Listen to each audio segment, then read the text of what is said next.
Ok, então estamos chegando, né, para mais um dos nossos vídeos de encontro.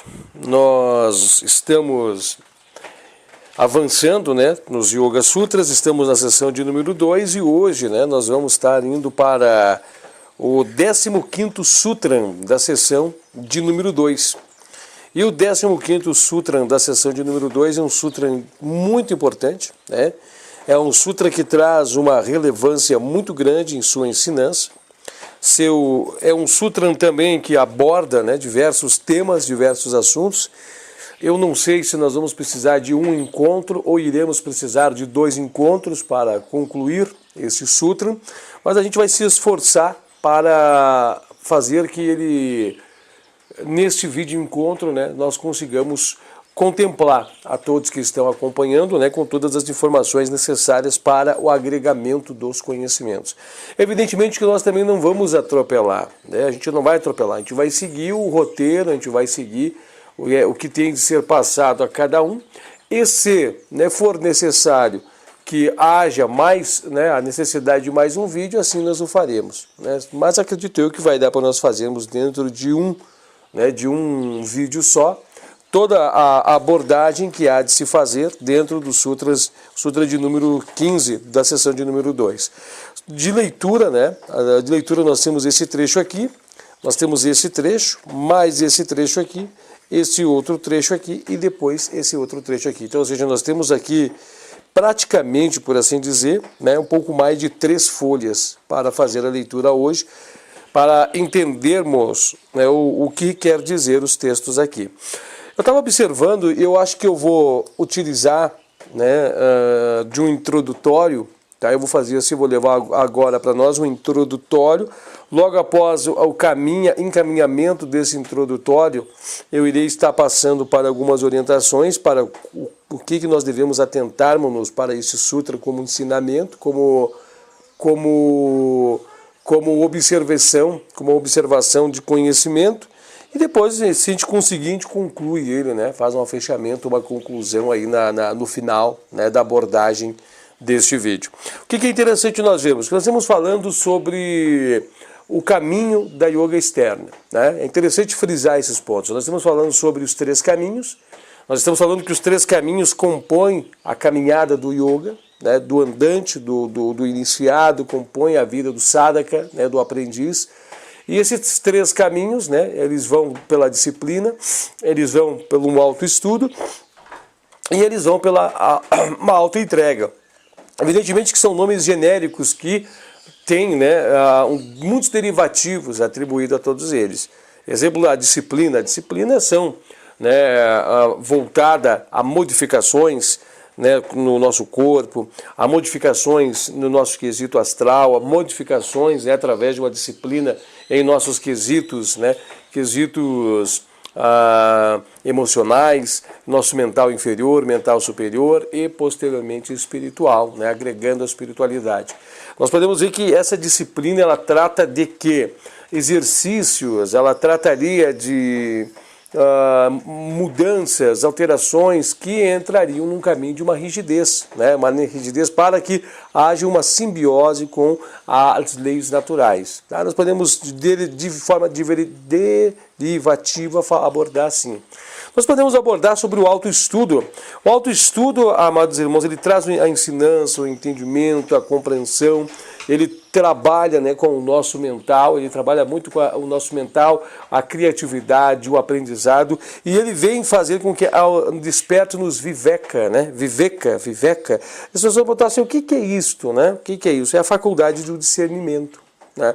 Essa faculdade do discernimento, ela não é simplesmente um discernimento intelectual, mas é um discernimento que transcende o intelecto, transcende, né, as etapas mentais, e ela vai muito longe, né? Ela é um entendimento espiritual superior, muito grande, é um entendimento muito amplo, é aquele entendimento que você diz assim, ó, eu não sei porquê, mas eu sei que é assim, né? Eu compreendo que é assim. Essa faculdade, esse é o discernimento espiritual que vem brotando dentro de cada um de nós. E o caminho da autoentrega, né? Então o caminho da autoentrega é nós entregarmos-nos à causa, né? Permitir que a natureza trabalhe em cada um de nós. Eu estou usando palavras derivativas aqui, ela pode ser interpretada de outra forma. Muitos caminhos de autoentrega fazem com que as pessoas façam uma autoentrega a uma deidade, né? Que busque uma simbiose com algum mestre, algo nesse sentido. Mas só para nós podermos compreender. Então, baseado nesse princípio, né? Aí você vai começar a ver que o caminho é esse. Mas existem alguns fatores que, né, nos impossibilitam o caminho. E esses fatores são atribuídos ao quê? A própria manifestação dos kleshas que há em nós, as barreiras, né, que há em nós através dos kleshas. Já falamos sobre os kleshas, né? Nós podemos dizer que nós podemos falar do primeiro e do último, né, de toda a cadeia que ele produz. Em virtude da ignorância total que nós nos encontramos, e preste muita atenção nessa ignorância, eu estou falando da ignorância do não saber das coisas, da ciência das faculdades humanas, eu estou falando da ignorância espiritual, do apagão espiritual no qual nós estamos passando por estar jungido, né? Ou estar condicionado, estar dentro desse invólucro, desse templo, né? Junto com todos esses corpos que nós temos de descarregar, há um apagão, né? O espírito passa a ser um mero espectador do teatro, das formas que se apresentam para ele, ele passa no plano de fundo a ser o espectador de tudo que acontece. E há, por assim dizer, uma semivida, né, nesse mundo teatral que passa por experiências, situações, desejos, e aquele espírito atrás é um refém, simplesmente alguém que vai acompanhando todas essas imagens, se desencadear dessas coisas que vão acontecendo e vai tendo a oportunidade de fazer uma simbiose, né, de aprendizado. A partir do momento que ele faz essa troca de aprendizado, ele passa a assumir cada vez mais o comando. Esse é o processo natural, né? Nós já aqui narramos para vocês. E o yoga é para quando nós estamos começando a despertarmos-nos espiritualmente, nós vemos que nós temos que assumir a rédea dessa espiritualidade, que nós temos que estar assumindo as nossas próprias rédeas. Aí o que vem nos mostrar? Neste momento, né, nós começamos a entender a manifestação dos karmas e nós começamos a entender também, né, que ele tem um local onde ele tem o seu repositório. Todas as impressões, já falado aqui, tudo que é, né, tudo que com ele é tratado, existe um local onde que ele tem, por assim dizer, um livro caixa, né, anotadas situações, anotadas tudo o que aconteceu, o que vai acontecer e as coisas que estão acontecendo. Nada escapa dessas impressões, tudo está registrado, né? Isso se chama então o reservatório dos karmas, que estão enraizados nos kleshas, que vão, né, aí consumar nos seus frutos. E esses frutos, né, nós acompanhamos no nosso encontro passado, né, eles amadurecem, eles fazem com que nós tenhamos experiências, essas experiências elas nos levam em classe, em uma duração, em uma natureza agradável ou não dessas experiências, né? E fala-nos que por que ela tem que ser as experiências assim, porque tudo isso é armazenado no próprio fruto, né? No próprio fruto, o fruto determina tudo isso. E agora nós vamos estar passando para o Sutra de o 15º. O 15º Sutra, né? Ele vem apoiado em tudo que nós falamos até agora, tudo que a gente falou até agora, ele vem falar sobre o discernimento. Esse discernimento não é um discernimento intelectual. Acabei de enumerar, acabei de falar, acabei de descrever. Ele não é um discernimento intelectual. Ele é um discernimento espiritual, que faz com que nós enxergamos as realidades atribuídas a isso que nós chamamos aqui de vida, aos seus gozos, aos seus prazeres, às suas misérias. E esse discernimento, né, espiritual, quando chega a Socenos, ele nos causa uma instabilidade, segundo Patanjali, segundo o Taimini nos aponta, medo. Até mesmo dá para ver no que Taimini está nos advertindo, que Taimini possivelmente, eu não posso aqui afirmar sim ou não, mas pela leitura eu interpreto que foi dessa forma, Taimini enfrentou essa barreira do medo. E ele nos descreve o que ele passou pessoalmente, baseado nos ensinamentos de Patanjali. Né? Então, o que é interessante, nós prestarmos bem atenção nessa leitura. Aí dentro desse entendimento do tal discernimento, e compreendendo as misérias atribuídas à vida em virtude da manifestação dos kleshas em nós, vem as orientações do porquê essas coisas acontecem. Né?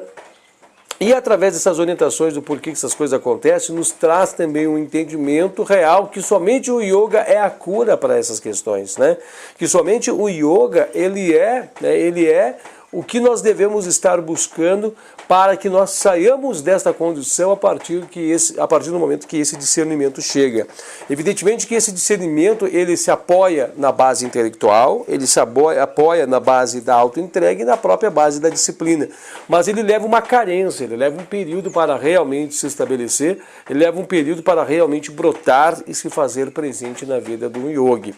Então o que acontece? Eu estou entregando para vocês algumas pérolas mastigadas, estou entregando essas pérolas para você, porque quando você faz a leitura transcorrida que nós vamos estar executando agora, ela não diz isso. Ela não vai dizer caracterizadamente isso.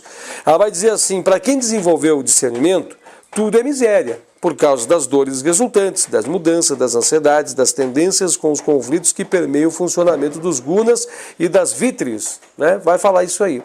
Aí você vai começar a fazer a leitura, você vai demorar a fazer a associação de que ele traz etapas de um mesmo assunto. Ele está falando então assim, para quem desenvolveu o discernimento, esse discernimento não é um discernimento intelectual, já estou entregando algo para você, não é discernimento intelectual. Aí vai dizer, tudo é miséria. Né? O que essa palavra miséria, muitas vezes a gente abordada aqui em nossos vídeos, comentário em nossos vídeos, parece que o mundo é algo de danucitude, o mundo é algo imprestável, o mundo é uma prisão, uma jaula no qual nós estamos condicionados. Na realidade não é bem isso. Esta miséria, né, é um entendimento espiritual através desse discernimento que tem o nome de Viveka, né, que lhe coloca acima de tudo isso, acima de todo o transcendentalismo, acho que eu errei a palavra, né? Esse transcendental, né, te coloca acima dessas questões materiais e você entende o joguete, né, você passa a entender o jogo cósmico no qual está inserido as vidas. Né? E aí quando você tem o despertamento, você está acima dessas questões, você não está mais envolvido com as questões puramente humanas, nesse altar dessa visão você entende a miséria da vida, a miséria em sentido de que as situações nos quais nós estamos envolvidos, as situações nos quais nós estamos, por assim dizer, sendo vítimas, né? E as situações que geram os aprisionamentos e os condicionamentos. Até ele faz um exemplo aqui, que nós vamos estar passando já, que ele vem dizer neste exemplo sobre uma pessoa que está sentenciada à morte, né? E a pessoa que é sentenciada à morte, quando ela está indo para esse corredor da morte, ou está chegando o dia, ou no próximo dia ela será executada, ele concedido a esta pessoa a realizar um desejo. Ela fala assim, você tem um desejo a ser atendido, qual que você quer? Aí a pessoa diz, eu quero comer tal coisa.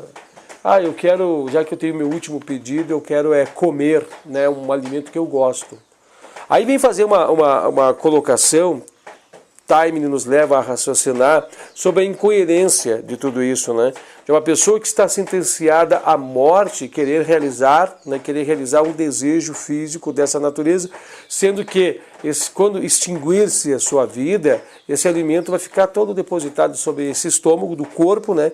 E será todo extraído, né? Para depois ser feito o embalsamento, o preparamento daquele corpo que vai ficar ali para ser cremado, ser levado para os seus atos fúnebres e tudo mais. Então, ou seja, é uma ilusão, né? É uma ilusão isso. Está saciando uma alimentação para quem vai estar indo para o corredor da morte. Então, ele vem fazer uma associativa sobre isso. Se caso eu não conseguir ser tão claro agora, você aguarde que nós vamos chegar lá, naquela etapa. Quando nós chegarmos ali no ponto, Aí você vai compreender melhor do que eu estou falando.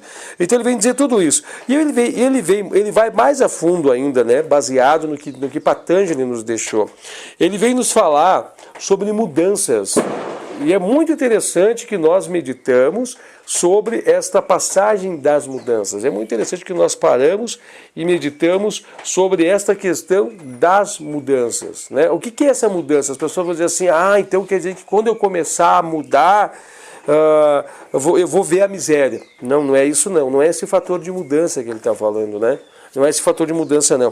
Aí você vai dizendo assim, dor resultante das ansiedades. Então, ou seja, eu vou passar por ansiedade, vou ficar ansioso. Também não é isso, não. Também não é isso, não. Tá? Inclusive, essas ansiedades elas já estão habitando em nós.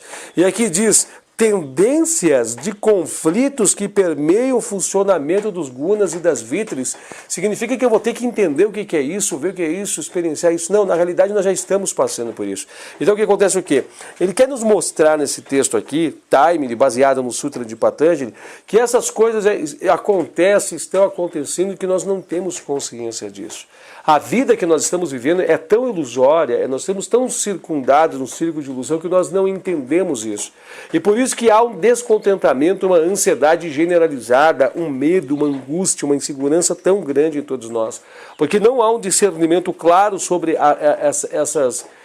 essas leis, que elas estão agindo, que elas estão habitando, que elas estão operando em cada um de nós. Não há um discernimento sobre tudo isso, que elas estão aqui. E por não haver um discernimento que viveca, né, um discernimento espiritual, não somente intelectual, porque intelectualmente não vai te trazer um resultado intelectual, mas não significa que você se libertou ou está livre delas. Aí o que acontece? Nesse exato momento, vem nos trazer o ensinamento de que tudo isso existe, e mostrando que o único remédio é devotar-se ao caminho do yoga, para libertarmos de tudo isso. Então, além dos kleshas agindo em todos nós, há ainda mais essas conflitâncias que são causadas pelas próprias leis naturais pelo mundo exterior.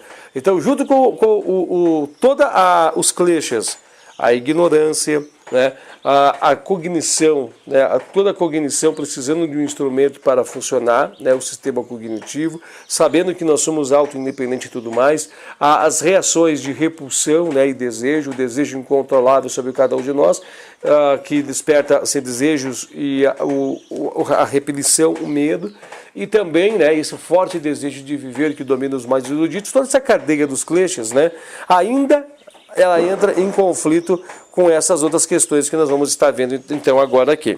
Eu acho que dado esse introdutório eu posso fazer o seguinte, eu vou convidar todos nós para irmos à leitura do texto, baseado no que o 14 fala para nós. Lembra que o vídeo anterior, ele fala sobre alegrias e tristezas conforme o fruto, né?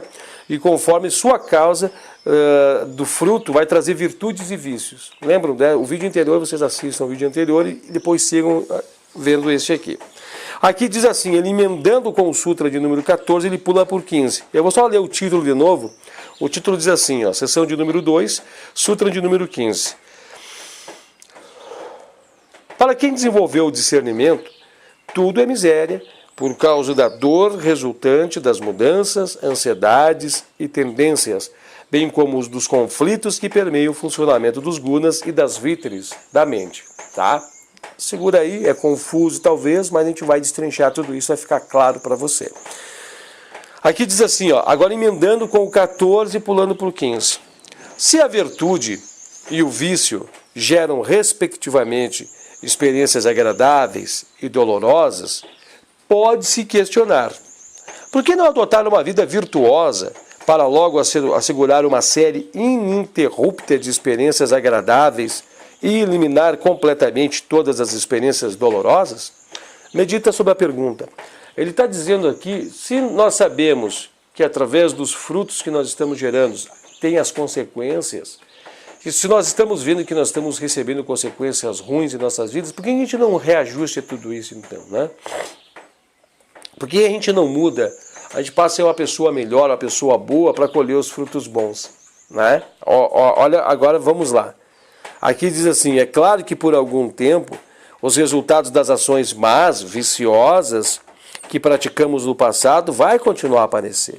Mas se persistirmos em nossos esforços e tornarmos a nossa vida contínua de estritamente moral, eliminando os vícios de todas as espécies, vai chegar o momento em que os sanskaras, né, as impressões e os karmas criados pelos pensamentos e ações viciosas do passado vão se acabar, extinguir-se-ão, e a vida dali adiante vai passar a ser uma série contínua de experiências prazerosas e felizes, né? Só que, olha que ele vem nos chamar a atenção para isso. Isso é um raciocínio lógico humano, mas olha o que ele vem dizer, ó.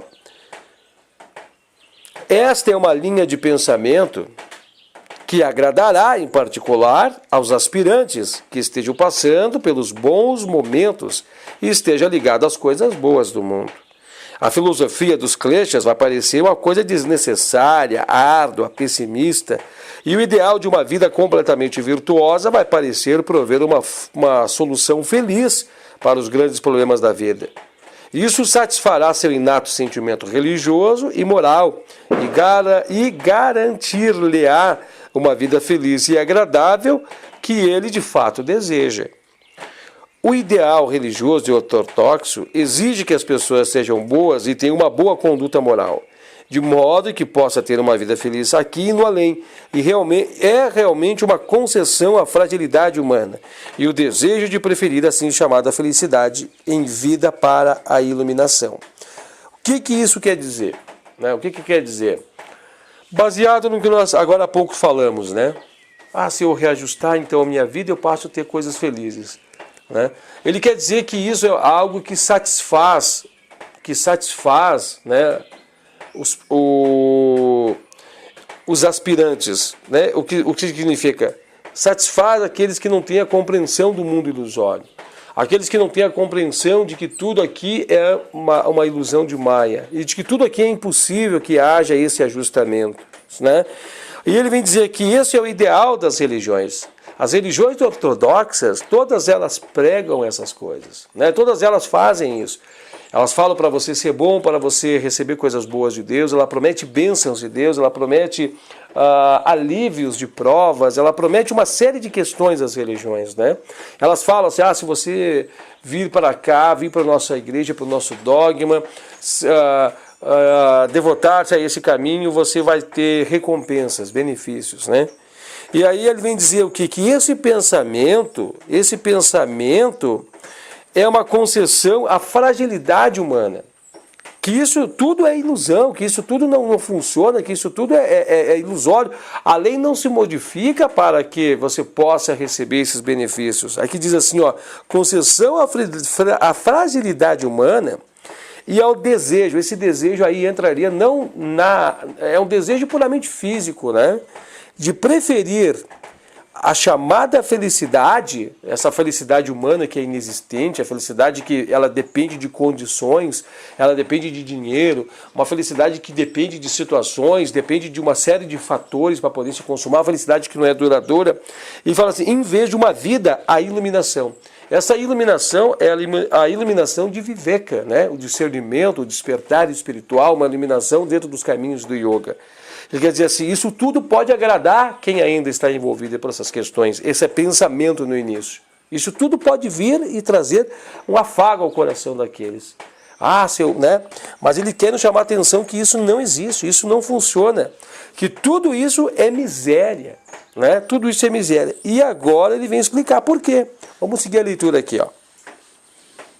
Esta ideia de garantir uma vida feliz por meio da virtude, não considerando a impraticabilidade de se viver uma vida contínua e perfeitamente virtuosa, enquanto ainda está preso à ilusão, é o resultado do engano sobre a própria natureza daquilo que o homem chama de felicidade. Em 2.15, que é o que nós estamos lendo agora, vai explicar o porquê. Este talvez, Taimini nos falando aqui, seja um dos sutras mais importantes, se não o mais importante, baseado na filosofia dos kleshas. E é necessário que se alcance realmente o sentido da ideia fundamental nele exposta, não somente para a compreensão da filosofia dos kleshas, mas da filosofia do yoga como um todo. Somente quando o aspirante tiver compreendido até certo ponto, a ilusão subjacente da assim chamada felicidade, eu vou colocar uma palavra a mais que não tem aqui, felicidade mundana, que ele procura, né, neste mundo, pode ele realmente desistir desta tal perseguição fútil e devotar-se de todo o coração para a tarefa de transcender esta grande ilusão e encontrar a única realidade em que pode ser encontrada a verdadeira iluminação e paz. Que o estudante sério, portanto, pondere cuidadosamente sobre o profundo significado desse sutra.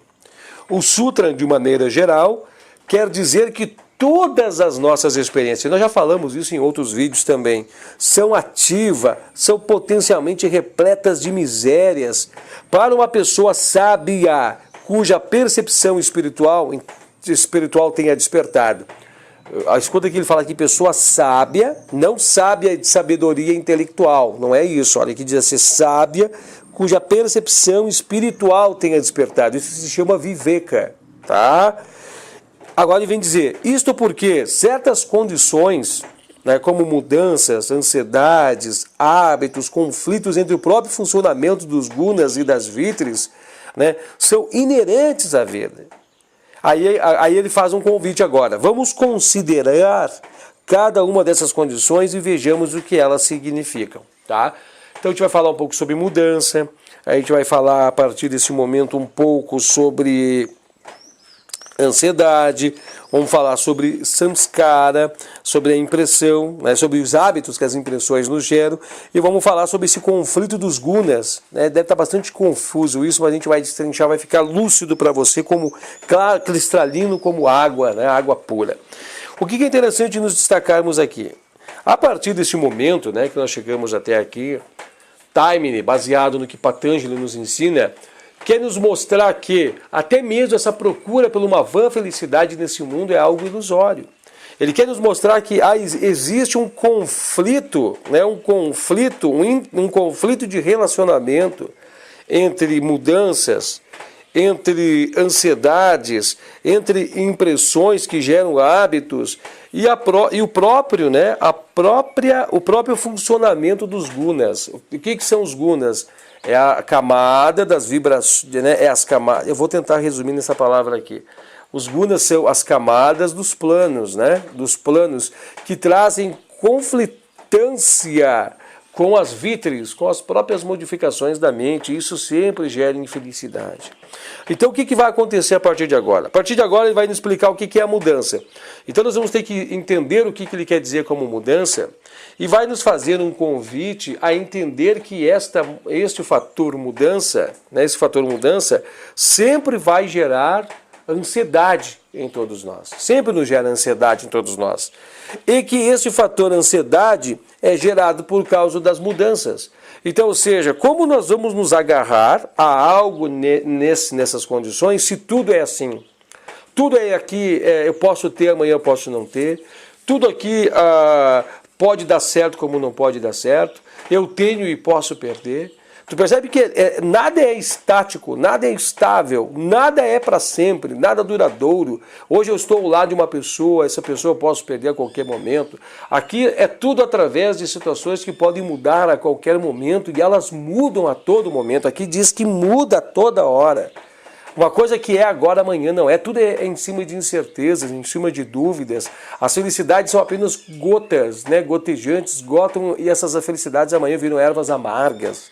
Então ele quer dizer assim para ti, como nós vamos nos estabilizar em cima de uma coisa falsa? Como nós vamos depositar toda a nossa vida em cima de algo que é efêmero, algo que não existe, algo que é ilusório? É isso que ele quer nos chamar a atenção nesse exato momento. E aqui, né, mais ao término, ele vem falar então das habituações. Nós temos uma preponderância a gerar hábitos em nossas vidas, mas nós somos impelidos pelas leis naturais a sempre sair das condições de hábitos. E isso gera o que? Ansiedade, isso gera preocupação, isso gera dor, isso gera aflição. Nós sempre temos com medo do mundo, medo das coisas, medo de não ser feliz, medo de não conseguir vencer, medo de passar fome, medo de dar errado, medo de assalto, medo de ser morto, medo de morrer.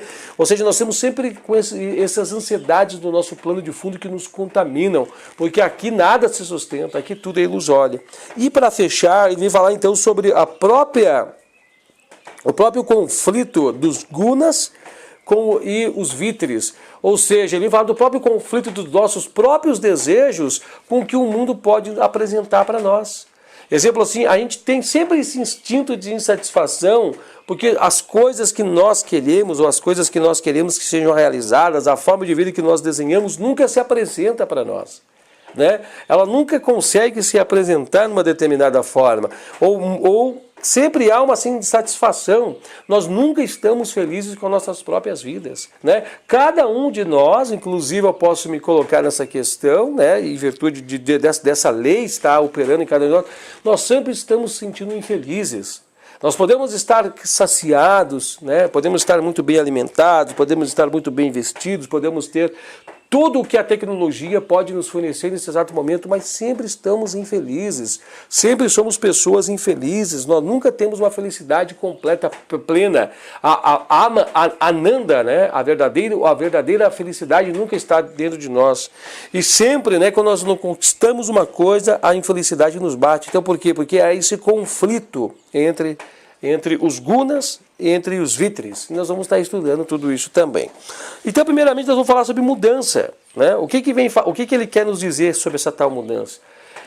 Ele quer chamar o despertar a gente para que nós entendamos que nada aqui se sustenta e tudo muda. Então não adianta nós estarmos apoiando-nos em algo que sempre está mudando. Como que a gente vai apoiarmos-nos para buscar a felicidade em algo que muda a todo momento? Né? Então vamos entender o que é essa mudança. Essa mudança, o nome dela em sânscrito seria parinama. Parinama. Tá? Aqui diz assim, ó, parinama significa mudança. Deveria ser óbvio para o menos inteligente dos homens que a vida, como a conhecemos, é governada por uma lei inexorável, né, de mudanças, a qual tudo permeia e aplica-se todas as coisas, em todos os tempos. Nada na vida perdura, desde o sistema solar até um grão de areia, e todas as coisas estão em um estado de fluxo. Eu vou pedir um tempo para vocês. Eu estou com uma calça que está me apertando hoje, e essa calça está fazendo com que a minha perna, a virtude do apertamento aqui, está fazendo com que minha perna formigue muito, né? Só um pouco, peraí. Está me deixando desconfortável, muito desconfortável. Só um minuto.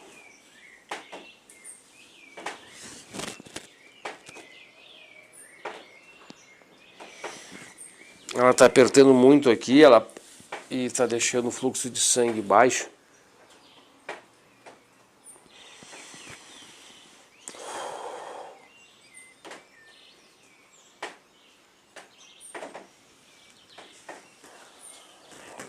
Dá aquela sensação ruim do formigamento, né?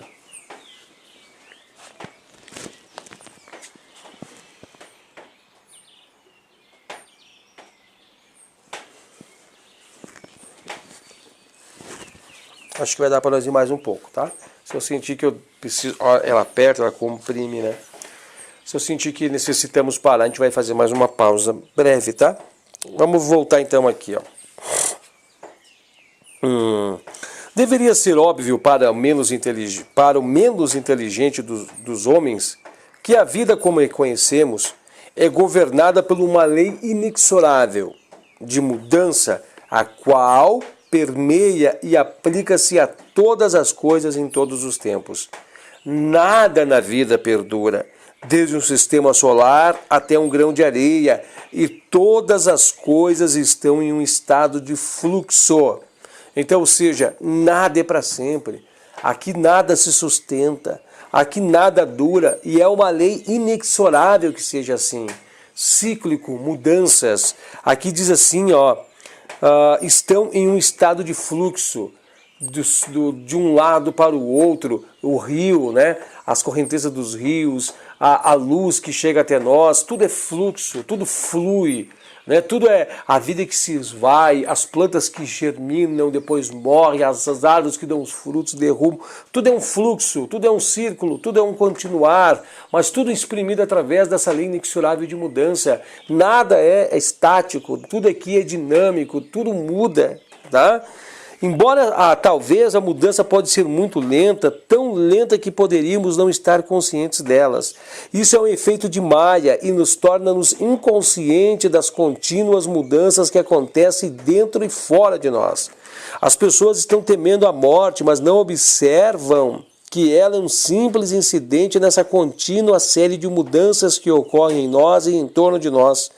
Quando a conscientização dessa contínua, inexorável, ou seja, não muda, não altera e não deleta, inexorável mudança que a tudo afeta na vida, desperta em um indivíduo, ele começa a compreender o que significa a ilusão.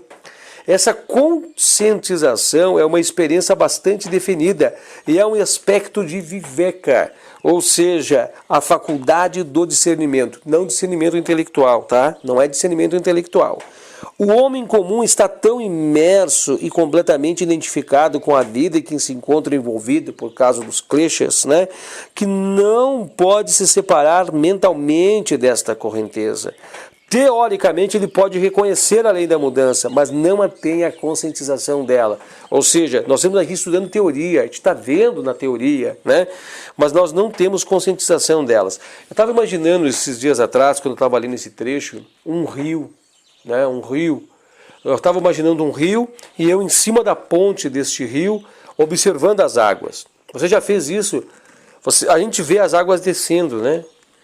Mas você já parou para analisar o turbilhão de mudanças que isso está causando? Quantos milhões de átomos estão passando a todo momento ali? E a cada milissegundos, a cada microns de tempo, de milésimo, de tudo que você pode computar como tempo, aquilo muda constantemente. A cada etapa, a cada inimaginável não é a mesma coisa. A gente olha e a gente vê um fluxo estável descendo, né? Descendo, mas para analisar que aquilo ali está se alterando a todo tempo, aquilo ali é instável, aquilo ali não é estável.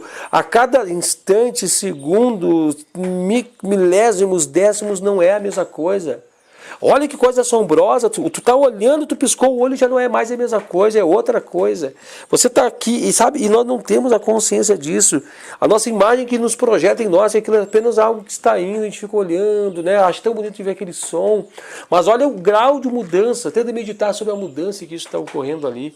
A energia que está sendo levada, arrastada, mudada. Né? Não é, as mudanças ocorrem cadenciadas, muito rápidas, eu não consigo nem perceber de tanta mudança que ocorre ali, numa fração tão pequena de tempo. Somente ali, imagine em todas as outras coisas que a gente não consegue nem perceber. A gente olha algo estático, né? Algo estático como isso aqui, a gente não percebe que isso aqui está mudando constantemente. Todo momento está se transformando. A gente vai ver daqui 20 anos apodrecido, mas isso aqui é rápido, é um fluxo de coisas. Como a gente vai depositar nossas vidas em algo que é tão efêmero, algo que muda? Não tem como nós buscarmos felicidade aqui.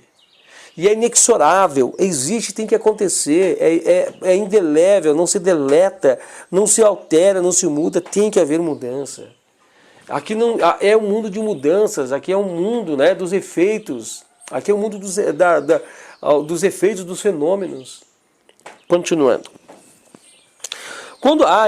Agora é muito interessante esse trecho aqui que eu me afirmo que Taimni passou por esse trecho, porque ele vem nos advertir. Olha a advertência que ele nos traz aqui, ó. O primeiro resultado, quando essa conscientização chega, quando o Viveka desperta, é medo. Observa, olha as palavras que ele emprega e observa que parece que ele sentiu isso aqui na carne, ó. Ele fala assim, ó, o Taimni, né, lendo, dizendo que Patanjali nos ensinou. O próprio terreno sob nossos pés parece fugir. Parece que não temos aonde pisar, nada em que possamos nos segurar nessa rápida sucessão de tempos e mudanças materiais. Todo o universo parece ser um fluxo, um turbilhão de fenômenos, como a água que corre sobre uma ponte. Olha que engraçado, eu nunca tinha parado para analisar que ele fala a água de uma ponte, e eu já refleti sobre isso. Mas tudo bem. Pessoas e objetos ao nosso redor, coisas que pareciam reais, tornam-se fantasmas no panorama em que passa diante dos nossos olhos. Parece estarmos num vazio que engolfa-nos, o horror de uma indescritível solidão. Olha isso, tenta imaginar isso. Parece que tudo acaba, o mundo que nós conhecemos se esvai, as coisas não existem mais, tudo que é real some. Olha o medo que isso não deve dar, né? O que fazemos quando essa conscientização chega-nos por acaso? Olha o que fala aqui, ó, por acaso, ou como resultado de uma contínua reflexão sobre a natureza real da vida fenomenal? Geralmente nos alarmamos, ficamos aterrorizados, tentamos escapar outra vez, mergulhando mais violentamente, olha isso aqui, ó, nas atividades e nos interesses de uma vida mundana. Mesmo que de forma teórica nós continuamos a acreditar na irrealidade das coisas ao nosso redor. Observe que deixa nós tão assustados que a gente se joga com mais força na materialidade no mundo para tentar esquecer, mas não consegue mais, ó. Olha a receita, agora ele vem nos apresentar a receita. Mas ao invés de tentar fugir dessa horrível visão, nós a encaramos honestamente, adotando a autodisciplina prescrita do yoga. Então, cedo ou mais tarde, sob essa rápida correnteza de fenômenos, começamos primeiro a sentir e mais tarde a discernir algo permanente, que transcende esta mudança e nos dá o eterno apoio. Olha a palavra eterno, apoio, eterno. Algo para sempre. A gente entende tudo isso, supera tudo isso e tem um entendimento. Mas percebe que não é intelectual. Intelectualmente eu posso observar. Mas esse despertamento é espiritual, né? Começamos a compreender que os fenômenos mudam, mas não aquilo onde os fenômenos acontecem. Primeiro apenas debilmente, porém mais tarde em toda a sua plenitude. Essa conscientização do eterno cresce dentro de nós. E é preciso, no entanto, atravessar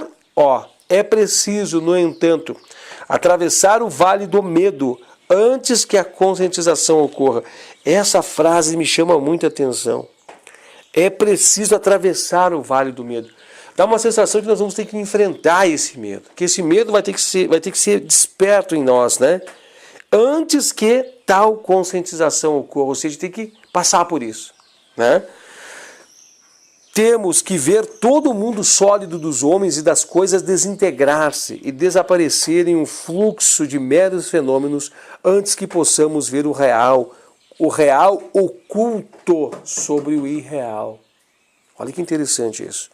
Somente quando tivermos passado por esse tipo de experiência é que veremos com tristeza a ilusão e o fatos na vida do mundo, na busca por pequenos prazeres, as pequenas ambições, no amor, na felicidade efêmera em que as pessoas apegam de forma desesperada, nesta curta glória do homem no poder, no esforço de reter tenazmente coisas que cedo ou mais tarde terão de ser abandonadas.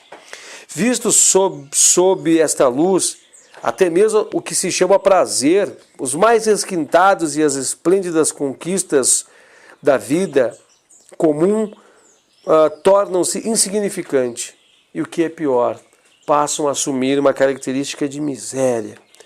É uma prática comum, aqui ele vai usar aquele exemplo que eu falei, tá? É uma prática comum solicitar-se a um sentenciado à morte que expresse o seu último desejo, que ele gostaria de ver atendido antes de morrer. Uma bebida, um prato de sua predileção. Mas aqueles que veem tal pessoa satisfazendo essa fantasia pela última vez, que estão conscientes de um fato peculiar nesse desejo de agarrar-se ao prazer antes que a morte extinga a vida do inimigo, a vida do indivíduo. Então você para ver que até isso se acaba, gente. Você vê que isso é tudo ilusório, o prazer é ilusório, essa busca de boa alimentação. Como é assim? Eu quero comer uma carne hoje. O que é isso, né? Que aqui tem um gosto e daqui para cá teu corpo não quer nem saber o que é isso. Né? Você vê que você não é o corpo, você alimenta o corpo. Ao homem em que Viveka desenvolveu-se, a procura patética por prazeres, ambições, aparece sob luz similar. Todos nós, de certo modo, estamos sentenciados à morte. Só não estamos conscientes desse fato e não sabemos quando essa sentença será executada. Se soubéssemos todos os nossos prazeres, todos assim chamados degustes, né, prazeres, deixariam de ser prazeres. A pessoa você saber que vai ter que morrer de uma úlcera, e mesmo assim sabendo que você vai ter que comer, se ingerir, comer e saber que isso está próprio te matando. Já pensou? Aonde há prazer nisso? Ai, que comida gostosa. Aonde há prazer nisso? É só colocações, exemplos. Agora vem nos falar da segunda, aqui vem nos falar da segunda aflição inerente. Falta 15 minutos, será que a gente consegue? Aqui fala da segunda aflição inerente à vida humana. Aqui fala ansiedade. E só que eu estava fazendo as leituras, eu identifiquei que essa ansiedade ela é gerada por esse fator de mudança. E você vai entender por quê. É um polo oposto. É o que acontece externo que se manifesta interno dentro de mim. Tá? Aqui fala tapa. A segunda aflição inerente à vida humana é tapa ou ansiedade. Todos os prazeres, todas as indulgências e assim chamada felicidade, elas estão associadas à ansiedade consciente ou subconsciente. Vamos entender o que isso quer dizer. A indulgência no prazer, ou tornar a felicidade, ou sermos essa busca de felicidade, né? Ela depende de coisas incertas e passageiras do mundo exterior. Devido ao apego, significa devido ao apego. Então, ou seja, nós dependemos, para sermos felizes, nós dependemos do mundo exterior. Dependemos do carro, dependemos do celular, dependemos da comida, dependemos do mundo exterior. Tá? É ou não é? Aqui diz assim, ó. Significa medo de perder aquelas coisas que nos dão prazer e felicidade. Se temos dinheiro, temos sempre medo de que o dinheiro possa ser perdido, nossa segurança seja ameaçada. Se amamos pessoas, há medo de que elas morram, ou seja, se afastem de nós. A maioria de nós possui os temores e ansiedades corroendo-nos constantemente o nosso coração. Embora não tomemos conhecimento, ou seja, tá tão subcutâneo, que a gente muitas vezes nem toma conhecimento disso, né? Ou sequer estejamos conscientes do fato. Somente quando a crise acontece em nossas vidas é que os temores surgem em nossa consciência. Contudo, eles estão sempre presentes no subconsciente e em segredo envenenando a nossa vida. Pode acontecer de estarmos muito entorpecidos para notá-los ou sermos bastante fortes do ponto de vista mental para permitir que eles não preocupem muito. Dificilmente alguém, porém, que não esteja seguindo a senda do yoga encontra acima deles. Você já parou para ver que nós nunca estamos seguros, né? Nós sempre estamos inseguros. Não é assim que tem a indústria do seguro de vida, não é assim que tem... A gente compra um carro, começa esse medo. Pai, se eu bater um dia esse carro, pai, se esse carro quebrar, e se acontecer tal coisa, se um dia eu bater esse carro... Né? A gente conhece uma pessoa na vida e passa a apaixonar-se por essa pessoa, a gostar dessa pessoa e diz assim, se um dia ela me abandonar... Sempre há esses medos, né? Sempre há esses medos. Só que tem um detalhe. Essa ansiedade que está contaminando-nos, está intimamente em cada um de nós, ela sempre vai existir. Porque nós não estamos despertos, né, para o fato de que há mudanças. Quando você perceber que é inexorável lei de mudança, que nada nesse mundo se firma, e você começa a entender que isso realmente acontece, você vai ver que tudo aqui é ilusório. Como é que a gente vai se firmar sobre essas coisas? Como é que a gente vai querer reter essas coisas se tudo muda e tudo se altera? Como que nós vamos estar querendo nesse mundo, estar colocando, né, todas as nossas fichas sobre coisas materiais que toda hora, a nossa felicidade em cima de coisas que são tudo passageiras? O celular que eu tenho hoje, amanhã será tão vagabundo e michuruco que eu vou jogar ali fora. Ou vou quebrar.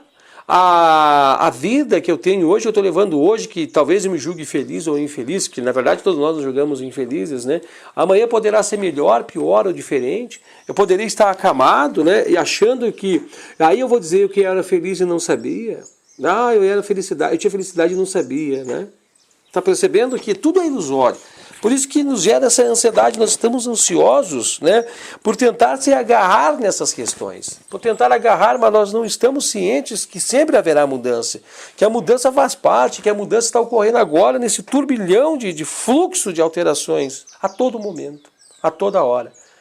Então isso vem nos mostrar que não adianta nós ficarmos ansiosos. E que essa ansiedade mostra a ilusão que nós estamos envolvidos. Tá? Eu não vou me deter muito aqui, eu vou ver se dou sequência, porque faltariam 10 minutos, eu quero ver se conclui. Quem sabe a gente passa uns minutinhos hoje, né? Porque faltaria... Bom, mas enfim, vamos lá. Agora nós vamos falar sobre o hábito. Olha que interessante isso. Nós já falamos sobre a mudança, mas nós vamos falar sobre o hábito. Olha o conflito que vai dar entre a mudança e o hábito. Olha o conflito, porque o que acontece? Se tudo está mudando, então significa que nós não devemos gerar, né, por assim dizer, hábito. Mas nós temos o hábito. Né? E nós temos o hábito. E isso que nos traz maior infelicidade na vida é não entender que tudo muda e querer firmar hábitos em cima das coisas que mudam. Como é que eu vou firmar um hábito, né? Vamos botar um exemplo aqui de todo dia eu estar comendo uma fruta que eu sei que todo dia não vai existir essa fruta. Você está entendendo? Como é que eu vou firmar um hábito de me acordar todos os dias em determinado horário se eu não vou ter saúde perpétua para acordar todos os dias em determinado horário? Né? Alguns exemplos que a gente vai trazer para vocês. Vamos ler aqui. Ó. Aqui fala samskara. Tá? Esta palavra significa impressão. É verdade, continua sendo impressão. Mas, porém, para nós entendermos aqui, nós vamos colocar a palavra hábito, ou habituação. Há uma lei da natureza, segundo o qual todas... Olha isso aqui, presta atenção, é lei. Isso é lei, isso acontece no homem. Isso acontece no homem. Tá? Claro, se é na lei natural, acontece em toda a natureza também. É igual o rio. Se a água do rio fluxa ali, ela vai querer fluxar ali. Até que venha algo mais forte que isso, altere o leito do rio para outro local, outra direção. Aí ela vai criar o hábito de ir por ali de novo. Né? Então existe essa lei. Há uma lei da natureza, segundo a qual toda experiência por que passamos produz uma impressão em todos os nossos veículos, em todas as coisas, em todos os planos. A impressão assim produzida abre um canal para um fluxo de uma força correspondente, a qual torna-se assim cada vez mais profundo, à medida que a experiência se repete. Isso resulta em adquirirmos hábitos de várias espécies e habituarmos-nos a determinada espécie de ambiente, de modos, de vidas, de prazeres. Tu observa que a gente tem o costume de dormir sempre do mesmo lado. E é desconfortável mudar de lado para dormir. Isso é um hábito. Mas a lei de mudança sempre faz que haja mudanças, que nada se sustente. Vamos seguir aqui. Olha as aflições e as ansiedades que isso nos trazem já. Mas, ao mesmo tempo, atua a lei da mudança, já mencionada, que altera constantemente o contexto do eterno, colocando-nos em novos ambientes, circunstâncias e pessoas. O resultado dessa ação simultânea das duas forças naturais é que estamos sempre adquirindo novos hábitos, acostumando-nos a novas situações e também sendo forçados a delas nos afastarmos. Assim que adquirimos um novo hábito ou fixamos em um novo ambiente, somos forçados a abandoná-los, às vezes de forma suave, gradual, outras vezes violenta e forma súbita. Essa contínua necessidade de ajustamento na vida é a fonte permanente de desconforto e gera dor e ansiedades para o indivíduo. A natureza dificilmente nos permite uma pausa para tomar fôlego, impelindo-nos todo o tempo para novas experiências, por mais que preferíssemos continuar com nossa rotina e com as situações confortáveis que conquistamos. É claro que o homem inteligente aceita essa necessidade de ajustamento e faz o que pode para adaptar-se, mas permanece o fato de que esta é uma das maiores angústias da vida, de qual todos nós desejaríamos livrar-nos. Para analisar, assim, a gente compra um televisor. E a gente gera um hábito de estar assistindo todos os dias atrás, todos os tempos, tal programa. Chega um dia que essa televisão pifa. E a gente não tem dinheiro para comprar outra televisão. A gente fica frustrado, chateado, descontente, dizendo que a vida nos prega uma peça, que fomos castigados e tudo mais. Mas nós não paramos para ver que essas coisas não são perpétuas. Que existe a lei de mudança, mas que essa lei do hábito faz com que nós geramos hábito em cima da mudança. Só que a mudança vem e tudo muda, tudo altera a todo momento. Olha o conflito que gera aqui nessas duas questões. Olha o polo de conflito e tudo isso traduz nas ansiedades. Tudo isso vem traduzir na geração de ansiedade. Então a gente sempre está nervoso, sempre está ansioso, com medo, assustado, inseguro. Sempre estamos, né, e mesmo que nós não estejamos espargindo esse medo, essa insegurança, ela está nos contaminando dentro de cada um de nós. Você tem os seus medos, eu tenho os meus medos, eu tenho minhas ansiedades, e mesmo assim que a gente fica muitas vezes, vou dar um exemplo aqui, para as pessoas que têm medo da morte, né? Meu Deus, vai chegar aquele período. Tá, não quero lembrar, vou esquecer. Como se esquecer mentalmente, afugentar-se disso mentalmente, significa que vai abreviar o destino que nos chegará. Não vai abreviar, mas nós estamos querendo criar ilusões mentais para fugir de tudo isso. Tá entendendo? Ok. Nós vamos estar falando agora, eu vou usar uns minutos a mais hoje, eu vou passar um pouquinho do nosso tempo, nós temos 4 minutos para fechar. 5 para fechar 1 hora, mas 4 minutos nós sempre fechamos em 56, 57, 58, né? Mas a gente vai usar uns minutinhos a mais hoje, para nós poder concluir o assunto que já está sendo quase concluído. Agora nós vamos falar desse conflito dos gunas, que chama mais atenção ainda, né? Apesar de nós já pegarmos o contexto, né, da lei da mudança, da ansiedade e do hábito, agora eu vim falar de um conflito que ainda acontece mais profundo. O que é o conflito? É o conflito dos nossos desejos, né, do que nós queríamos fazer, do desejo que nós queríamos ter, né, para o momento, do agora, e com o não poder ser realizado pelo mundo, pelo desenho do mundo. Exemplo aqui, eu queria tanto estar numa lancha, né? Eu queria estar tanto numa lancha no mar, meu Deus, que infelicidade de vida, eu sou pobre, eu sou aquilo, tal. Por quê? Porque o fruto, né, o fruto me revela isso, o fruto do meu karma me revela isso. Só que pode ser que daqui a um tempo, essa lancha venha. Só que quando ela chega, eu não quero mais lancha. Né? Vamos dizer, daqui 10 anos, 20 anos eu consigo comprar uma lancha. Aí eu sento aquela lancha e falo, cara, eu não queria mais lancha, eu queria ter uma Ferrari. A minha vontade era ter uma Ferrari. A lancha eu queria ter, mas era jovem, agora eu amadureci. Olha o conflito que isso gera. Isso é, entre outras palavras, o conflito dos gunas. Tá? Vamos ler aqui que a gente vai entender. Aqui diz assim, Guna Vitri Viroda. A palavra Vitri é considerada, né, como referente aos gunas. Significa as modificações ou funções de gunas. Nós temos que entender que a palavra Vitri, né, é as modificações. No caso, Vitri é modificações de Chitta, modificações da mente. A mente estando toda hora se modificando, né, modificações, alterando-se. Mas há também modificações nos gunas. Então há Vitri nos gunas, ou seja, modificações nos estados da matéria, modificação da matéria. Então existe também Vitris aqui. E é isso que aqui quer dizer. De acordo com essa interpretação, Guna Vitri Viroda seria a oposição ou o conflito entre as operações dos gunas entre si. A gente sabe que existe três pilares dos gunas. Vibração, o ritmo, né, que é a ondulação, o ritmo, e o parado, que é o estático, né? Seria isso, os três. Só que eles mesmos geram conflitância entre eles. E essas conflitâncias também atingem entre nós. É isso que aqui quer dizer. Eu não sei se eu vou conseguir fazer-me muito claro agora, porque eu sei que nós deveríamos estudar largamente o que é os gunas, falar sobre gunas, falar sobre eles, né? Falar sobre vibração, falar sobre o ritmo, falar sobre o parado, né? Falar sobre tudo isso, que isso funciona como uma lei em todos os planos. Todos os planos existe essa lei. Mas enfim, nós vamos trazer o que aqui nos apresenta, que nós vamos entender o contexto com o exemplo que aqui o Time nos traz aqui. Aqui diz assim, de acordo com a interpretação, eu estou lendo de novo a frase, Guni Vitri Viroda seria a oposição ou conflito entre as operações dos três gunas entre si. Como isso não faz muito sentido, é melhor interpretar Vitri como se referindo ao estado da mente. Guna Vitri Viroda significaria então o conflito entre as tendências naturais causadas pela preponderância de um dos gunas e o estado da mente que se encontra em constante mutação. Tal conflito é muito comum na vida humana e é a causa de muita insatisfação na vida do indivíduo comum. Um exemplo seguinte vai ilustrar esse conflito e vai mostrar como é que ele é um dos maiores causas de misérias humanas. Agora tu vai entender o que todas essas palavras filosóficas significam, tá? Você vai entender agora.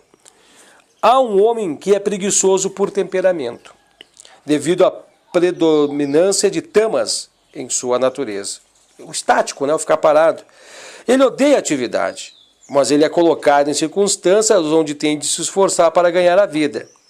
Assim, ele deseja constantemente uma vida pacífica e inativa, e o resultado desse desejo forte, acalentado de modo persistente, é que na próxima vida o seu desejo será atendido em um ambiente onde ele será forçado a ficar bastante inativo. Ele pode até mesmo nascer como um esquimó, ou ser encarregado, quem sabe, de um farol. Mas nesta vida poderá ocorrer a preponderância de rajas em sua natureza.